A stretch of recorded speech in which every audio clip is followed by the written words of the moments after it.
Kang, kira-kira kalau mau touring dari Bandung ke Jogja perlu biaya berapa ya? Kang, kalau misalkan dari Bandung mau ke Sabang, saya harus nyiapin budget berapa? Nah guys, jadi di video kali ini saya akan kasih tahu nih cara menghitung RAB yang biasanya saya lakukan sebelum pergi touring. Simak terus videonya ya.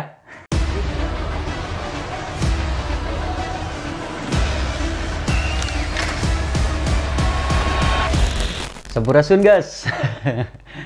Apa kabar kalian semuanya? Balik lagi dengan channel Sarang Semut Adventure. Selain menjadi tempat dokumentasi seputar perjalanan touring saya, channel ini juga akan membahas tips dan trik seputar touring. Juga membahas otomotif terutama roda 2. Gak semua orang punya pemikiran yang sama, termasuk masalah touring guys. Ada yang bisa dan terbiasa dengan melakukan touring dengan cara yang ekstrim, atau ada juga yang pergi touring dengan planning yang matang gitu guys. Karena nggak sedikit yang bertanya, entah itu lewat DM atau misalkan langsung gitu kan teman-teman. Jadi video kali ini saya akan menjelaskan bagaimana cara saya menghitung,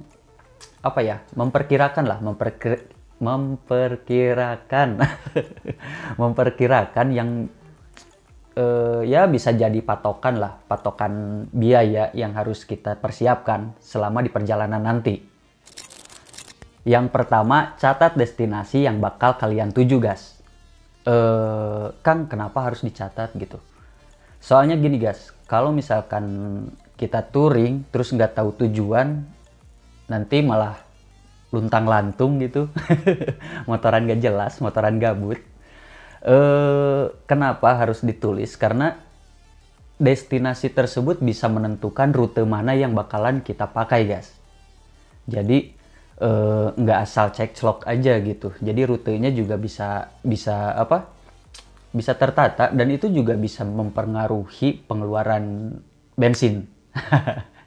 Nah, terus kalau misalkan udah dicatat destinasinya kemana aja, terus gimana Kang? Jadi yang biasanya saya lakukan setelah mencatat destinasi yang bakalan kita tuju, dan itu biasanya saya searching di Google, atau enggak kalau zaman sekarang banyak lah media yang seperti Instagram yang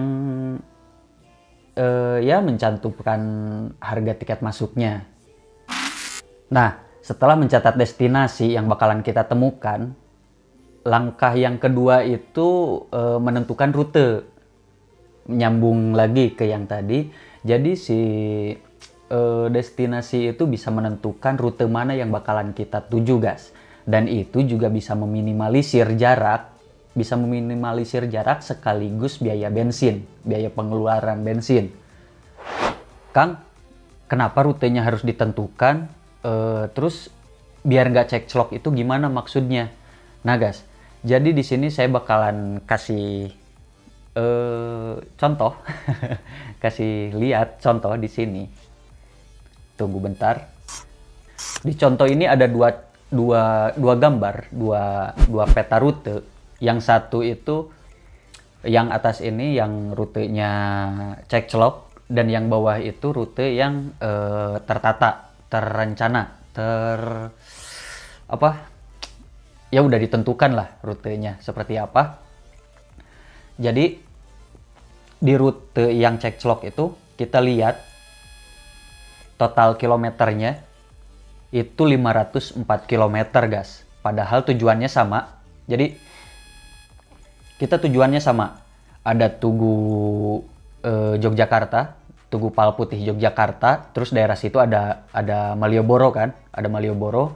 Terus misalkan di titik B itu ada Candi Borobudur. Setelah Candi Borobudur ada titik terakhir itu ada di daerah sana itu ada Gumuk Pasir Parangkusumo, terus Landasan Pacu, terus ada pantai apalah namanya, saya lupa lagi. Nah, kita lihat dulu yang atas. Kalau cek-clok itu totalnya 504 km, 504 km lah. Sedangkan yang di bawah itu ada 451 km. Nah, di sini udah jelas ada 50 kilometer dan itu cukup lah buat apa? Ada perbandingan harga, ada perbandingan dalam konsumsi bensin juga nantinya. Nah, jadi yang atas itu dari titik A ke titik B terus ke titik C itu nggak jelas gitu, bukan nggak jelas, jadi nggak teratur. Jadi kalau misalkan yang bawah itu dia dari Bandung, misalkan kita ketemu dulu ke mana itu? Ke Candi Borobudur, dari Candi Borobudur baru masuk ke Tugu Palputih, dari Tugu Palputih baru kita menuju ke bawah ke Gumuk Pasir Parangkusumo. Dan itu jaraknya lebih singkat, lebih dekat lah. Kang, nah turing teh cenah memperhitungkan jarak itu, soalnya di video kali ini kan banyak yang bertanyanya masalah menghitung biaya pengeluaran. Nah, saya rasa biaya bensin itu juga salah satu yang mempengaruhi perbekalan kita nantinya. Mantapnya. Nah guys, jadi setelah kita mencatat destinasinya, terus mencatat rutenya kemana aja, menentukan terus dicatat. Menentukan rutenya kemana aja. Nah, yang ketiga ini kita baru menghitungkan biaya bensin yang bakalan kita keluarkan nantinya. Terus Kang, ngitung biaya bensinnya gimana gitu? Nah, yang pertama yang harus kalian lakukan itu searching skala bensin rata-rata motor kalian itu apa. Soalnya setiap motor biasanya beda-beda. Cuman saya kasih contoh untuk di motor Vixion, motor milik saya itu. Kalau kita searching, di sini ada beberapa contoh. Ada beberapa apa ya? Beberapa artikel yang sudah melakukan tes. Kalau misalkan ada tes yang berbeda kayak gini, kita hitung paling rendahnya. Nah, dari 450 tadi, kita bagi 30, bukan bagikan ya. Dari 450 kita bagi 30, itu sekitar 15. Nah, 15 itu kita kalikan dengan harga bensin kita. Nah, kalau misalkan contoh motor saya itu biasanya pakai Pertamax yang harganya 9.000, jadi 15 dikali 9.000 itu sekitar 135.000. Nah, 135.000 itu untuk biaya bensin dari Bandung ke Jogja. Kalau misalkan baliknya, pulangnya itu mau pakai rute yang sama, itu tinggal kali 2 aja. Berarti 135 kali 2 sekitar kurang lebih 270.000 untuk bensinnya aja. Oke, paham ya? Mumet saya juga. Tapi kalau misalkan rutenya beda lagi, itu bakalan beda lagi pengeluarannya lah. Oke, lanjut. Jadi setelah menghitung biaya bensin, yang keempat itu kita menghitung biaya makan kita, guys. Menghitung biaya makan, biaya rokok. Tapi biasanya saya makannya aja sih. Jadi kalau misalkan makan, ya kalian bisa memperhitungkan sendiri lah. Kalau misalkan sehari itu kita makan sekali, sehari itu 2 kali, atau misalkan sehari 3 kali itu, ya kita kalikan aja lah. Kita misalkan mau jalan itu total 4 hari gitu. 4 hari dalam sehari itu kita bakalan 2 kali makan. Jadi 4 kali sekali makan berapa? Sekali makan misalkan 20.000 gitu. Jadi 4 kali 2 itu 8, 8 kali 20.000 itu sekitar ya 150.000 lah. 140 sampai 150.000 gitu. Nah, setelah untuk biaya makan itu udah ketahuan totalnya berapa, yang terakhir ada, ini sebenarnya kondisional sih.